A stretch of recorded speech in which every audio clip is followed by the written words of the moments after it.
Mapagpalang araw mga kataba.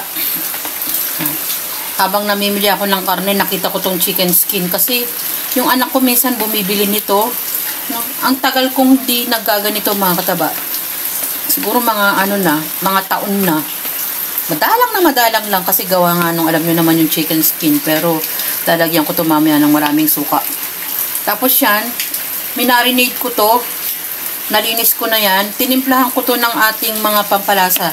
Salt and pepper, paminta, konting Ajinomoto, garlic powder, paprika. Yan yung mga inilagay ko dyan. At cornstarch. Naglagay din ako ng breading mix. Yung nakasashe mga kataba, yung pang 1 kilo. Yung nabibili na nakapack. Yung may timpla na. Bukod pa sa pinaglalagay natin na pampalasa.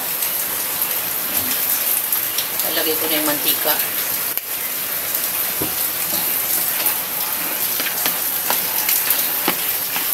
Alalay lang naman tayo dito. Hindi naman madalas to. Pero, alam nyo naman mga kataba, yung minsan masarap pero dapat control din tayo. I-fry na natin. Balikan natin maya-mayang konti.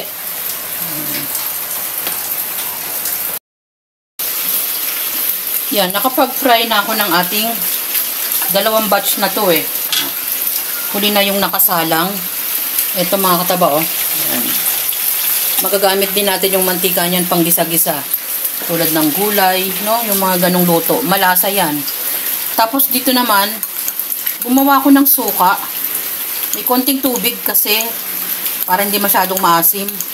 Naglagay ako ng sugar, bawang, sibuyas, pipino, paminta, at siling red, siling green. Ayan, ang mga inilagay natin dyan.